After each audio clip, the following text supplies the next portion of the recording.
बहुत सारे मेरे भाई पूछते हैं कि भैया आप इतना ट्रैवल करने के बाद भी आप इतना लीन साल दर साल कैसे रह लेते हैं। आप जो ये वीडियो देख रहे हैं आपने भी कोशिश किया होगा लीन बॉडी फैट को मेंटेन करते हुए मस्कुलर बनने की, बट बहुत मुश्किलात हो रही होगी। भैया पहले भी बताया, आज फिर बताता हूँ, मेरी एवरेज वॉक पर डे सबसे ज्यादा मदद करती है मुझे लीन रहने की। तो इस वीडियो में बहुत सारे रूप से मैं समझाने वाला हूँ क्यों वॉकिंग आपको असिस्ट करती है लीन रहने में, और एग्जैक्टली कितना वॉक आपको करना चाहिए 10% बॉडी फैट पहुंचने के लिए। क्योंकि भैया कोई भी नीश पकड़ लो, सब लोग बता देते क्या और क्यों, पर ये कोई नहीं बताता कि कितना। यही सबसे बड़ा सीक्रेट है। चलते हैं सीधा सबसे बड़े कंपैरिजन पे। जब फैट बर्निंग की बात आती है तो सबसे ज्यादा लोग सोचते हैं कि भैया रनिंग उनको ज्यादा मदद करेगा क्योंकि ये कैलोरीज ज्यादा बर्न करता है, और ये सच बात भी है। अगर 10 मिनट आप रनिंग करो तो तकरीबन 200 कैलोरीज के आसपास आप बर्न कर दोगे। अगर आपका बीएमआई 30 के आसपास है, 10 नहीं, हम 20 से 25 मिनट भी वॉक करें तो 60 से 70 कैलोरीज ही सिर्फ हम बर्न कर पाते हैं वॉकिंग। फैट लूज करना हो या लीन रहना हो, कैलोरी बर्निंग बहुत महत्वपूर्ण है। तो चीज मेरे भाई लोग नहीं समझते वो सोर्स क्या है। हमारी शरीर जो एनर्जी यूज कर रही है वो कहां से आए।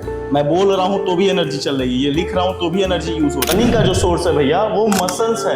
रनिंग को चाहिए out of sudden quick burst of energy, जो कि आपका फैट नहीं प्रोवाइड कर सकता, या फिर ग्लाइकोजन देगा या फिर मसल मास। तो भी एक्स्ट्रा शुगर हमारे बॉडी में घूम रहा है जो बाद में जाके फैट बनेगा, मोस्ट प्रोबेबली ये वहां से कंज्यूम हो रहा है। कोई भी मसल ब्रेकडाउन आपका ये नहीं करने वाला। मेरे पुराने व्यूअर उन्हें पता है कि भैया लीन रहना या फिर मसल मास बिल्ड करना, स्ट्रेंथ बिल्ड करना, एक अच्छी सिमेट्रिकल बॉडी चाहिए। हमेशा आपको ज्यादा से ज्यादा मसल की जरूरत पड़ेगी, और मसल लूज करना अफोर्ड करना छोड़ो, हम सोच भी नहीं सकते। सबसे जरूरी चीज है फ्रीक्वेंसी के लिए। आप लोग कहते हो ना भैया कि कैसे आप लीन रहते हो साल दर साल, कि वही चीज मैं लगातार कर पाता हूँ। फ्रीक्वेंसी आपकी रनिंग की क्या होगी आप खुद से पूछिए। आप आज मान लीजिए चले गए रनिंग करने, ताबड़तोड़ रनिंग करते, कितनी बार कर पाएंगे आप हफ्ते में?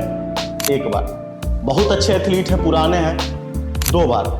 ये चीज जरूर ध्यान में दीजिएगा कि आपका पूरा फोकस आपकी वेट ट्रेनिंग पे रहना है। ऐसा नहीं कि रनिंग के लिए भैया जब जिम में गए तो भैया ये दर्द हो रहा है, इतना ताकत नहीं लग रहा, बॉडी ड्राई लग रही है, ये नहीं कर सकती। बिना वेट ट्रेनिंग के मसल बिल्ड होगा नहीं, और फैट लूज करना हो या लीन रहना हो, मसल सबसे बड़ा कैरेक्टर। चीज वॉक की बात करें, 1 हफ्ता छोड़ो, हम दिन में 2 बार कर सकते हैं। पर डे ट्वाइस हम 2 बार कर सकते हैं एक दिन, और स्टिल हम डोपामाइन रिलीज के साथ कॉन्फिडेंट फील करेंगे और फैट भी बर्न करते रहेंगे। अगर हम मान लें कि भैया हम समहाउ 10,000 स्टेप्स जो कि है पर डे हम चल रहे हैं, अगर मेरा बीएमआई 25 से 28 भी है ना भैया, तो 300 कैलोरीज हम बर्न कर दिए, और ये रोज कर सकते हैं। और ये हफ्ते में अगर 2 बार भी किए ना भैया तो भी 200-250 ही कैलोरीज बर्न हो रहा है। अब आप सोचिए कि 250-300 कैलोरी जहां पे बॉडी स्टोर हो जा रही है, वो आप चूज करोगे, या फिर वो चीज जो सस्टेनेबल और पर डे 300 कैलोरीज के आसपास आप हिट कर सकते हो। कहते हैं कि भैया कितना एग्जैक्टली आपको वॉक करना चाहिए आपको 10% पहुंचने या फिर उसे सस्टेन करने के लिए। भैया इसको एग्जैक्टली पता करने के लिए आपको समझना पड़ेगा कि भैया ये सांप सीढ़ी का खेल है, जहां पे आपका डाइट और वर्कआउट साथ में आपका मेटाबॉलिक रेट एक बहुत बड़ा रोल प्ले करता है। कि आप मेरे भाई, हो सकता है कोई डॉक्टर होगा, कोई इंजीनियर होगा, हो सकता है कोई 15 साल का लड़का है जो फिट रहने की कोशिश कर रहा, हो सकता है कोई कॉलेज डेज में। सबकी लाइफ अलग है, सबकी शरीर अलग है, सबकी बॉडी टाइप अलग है। तो सबसे पहले क्या करना है, अपना TDEE कैलकुलेट करना। कैलोरीज कितनी आप कंज्यूम कर रहे हो पर डे में, that is total daily energy expenditure. सबसे बड़ा जो नंबर होता है इसे कैलकुलेट करने का, वो है आपका मेटाबॉलिक रेट। मेटाबॉलिक रेट क्या है? पहले तो एनर्जी कन्वर्जन भी, आप खाना खा रहे हो, मैं सांस ले रहा हूँ तो भी एनर्जी कंज्यूम हो रहा है, मांसपेशियां बन रही हैं, टूट रही हैं जिम के बाद, इसको रिपेयर करने में भी ताकत लगती है, जिसे बेसल मेटाबॉलिक रेट में कैलकुलेट किया जाता है। यहाँ पे आजकल युवराज भैया का आपके 1600 कैलोरीज के आसपास। अब मैं भैया रोजाना जिम जाता हूँ जहाँ पे अच्छी खासी ट्रेनिंग है, दैट इज 500 से 600 कैलोरीज वहां बर्न कर रहा हूँ। तो 1600 प्लस 600 मान लीजिए 2200 हुआ। तो भैया साथ में मैं 11,000 के आसपास मेरा ईयरली एवरेज है कि डेली मैं इतना स्टेप चलता हूँ, जहाँ पे 350-400 कैलोरीज बर्न होती है। 300 ले लेते हैं तो 2200 से 300 हुआ 2500। ये हुआ मेरा मेंटेनेंस कैलोरीज आज की। पहले तो ये फॉर्मूला सीख लीजिए, इस वीडियो पे क्लिक करके डिटेल में समझाया। अब अगर मेरा मेंटेनेंस निकल गया तो वहां पे हमें कैलोरी डेफिसिट बनानी पड़ेगी। अगर युवराज भैया को, और मान लीजिए आपने एनर्जी एक्सपेंडिचर का जो कैलोरी डेफिसिट बनाया आपका डाइट से लेके आपके वर्कआउट को जोड़ के, वो है तकरीबन 200 कैलोरीज, जहां पे आपको कार्डियो वार्डियो करने की कोई जरूरत नहीं। अब यहाँ पे खेल आएगा कि भैया 1 हफ्ते 2 हफ्ते 3 हफ्ते बाद आपकी बॉडी जाके बॉडी फैट लूज करना कम कर देगी, वो वहां जाके प्लेटी हिट कर देगी और कहेगी कि भैया अगर आपको और बॉडी फैट नीचे करना है तो और कैलोरी डेफिसिट को क्रिएट करें। ये भोजन को कम करना कभी भी एक सही सुझाव होता नहीं है, ये आखिरी चीज है जो आपको कम करना चाहिए। दिन भर मेहनत कर रहे हो अपनी डे टू डे लाइफ में, आप ट्रेनिंग करो, आप कार्डियो करने का प्लान करो, अगर आपके शरीर में न्यूट्रिएंट जाएगा नहीं तो कुछ काम नहीं करेगा। आप डेफिसिट नहीं डेफिसिटा भी बना लोगे तो भी बॉडी फैट लूज नहीं हो। न्यूट्रिशन कम कर सकते नहीं, ट्रेनिंग कुछ हद तक आप चाहो तो बढ़ा लो, पर इनिशियली लोग क्या करेंगे कि चलो शाम में थोड़ा सा कार्डियो बढ़ा, 5000 स्टेप्स बढ़ा दिए।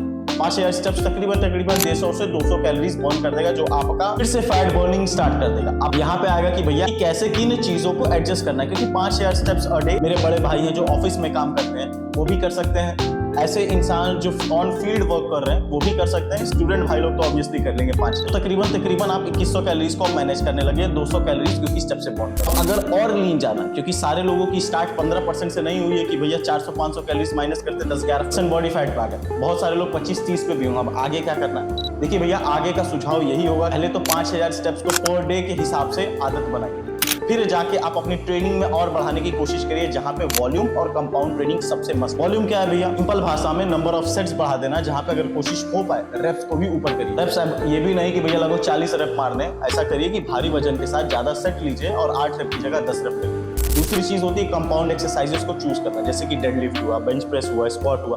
ये ऐसी एक्सरसाइजेस हैं जो ज्यादा से ज्यादा मसल्स को इंगेज करती हैं और अगर भारी वजन से लगाएंगे तो सबसे ज्यादा कैलोरीज बर्निंग करेगी। अगर ये दो चीज को अगर आपने वर्कआउट में ऐड किया तो थोड़े वक्त का और टाइम फ्रेम मिल जाएगा जहां बॉडी फैट को आप लूज करोगे ही। कुछ नया अपने डाइट में कैलोरी डेफिसिट बनाओ या फिर अपने वॉक की स्टेप्स बढ़ाओ। अगर इसके भी अगर नीचे जाना है तो आपको अब सोचना पड़ेगा कि भैया आप क्या, इस जोन से आपको खुद से निश्चित करना है कि भैया आप क्या 8000 स्टेप्स या 10000 स्टेप्स में जाके उन कैलोरीज जो बर्न करो उसको ऐड कर पाओगे, या अपने ट्रेनिंग में कुछ और इंप्रूवमेंट लाओगे कि भैया थोड़ा रनिंग कर लियो, थोड़ा सा बॉक्सिंग कर, या फिर अपने डाइट में और नीचे घटाओ। एक मोटा आपको सुझाव दे दूंगा, अगर आपकी हाइट कहीं 5 फीट 6 से लेके 6 फीट के आसपास है और अगर आपकी उम्र तकरीबन 18 से 40-45 के नीचे, कभी भी 1800 कैलोरीज के नीचे ना, अनटिल अनलेस आपको 1-2 हफ्ते का टेस्ट करना है कि भैया कितना लोएस्ट बॉडी फैट हम चले जा रहे हैं। अगर ये शौक नहीं है, कभी भी 1800-1700 कैलोरीज के नीचे ना जाइए। आप अपने स्टेप्स को बढ़ाएं, अपने रूटीन में स्पोर्ट्स को ऐड करिए, अपनी ट्रेनिंग ताबड़तोड़ कर वक्त दीजिए। ये जो ओवरऑल चीजें कर रहे हैं ना आप, अल्टीमेटली आपकी मसल मास बढ़ेगी और कैलोरी बर्निंग अल्टीमेटली उसी के साथ बढ़ जाएगी। आपका मेटाबॉलिक रेट बढ़ते मसल मास के साथ अल्टीमेटली बढ़ जाएगा। जितना ज्यादा शरीर में मसल मास बढ़ने की वजह से टेस्टोस्टेरोन बढ़ेगा, वो और ज्यादा कैलोरीज बर्निंग आपको देगा। सबर का खेल है भैया, और साथ में एडजस्टमेंट ऐसे करना है आपको अपने स्टेप्स। रियली होप कि क्यों और कैसे वॉकिंग आपका फैट बर्न करता है आपको समझ में आएगा, साथ में आपको कितना करना इसका भी थोड़ा बहुत आइडिया मिला होगा। ना समझ में आया हो कुछ भी तो कमेंट बॉक्स में करिएगा अपने शरीर के डाटा के साथ, ताकि मैं आपको समझा। मिलता हूँ अगली वीडियो में कुछ नई इन्फॉर्मेशन के साथ।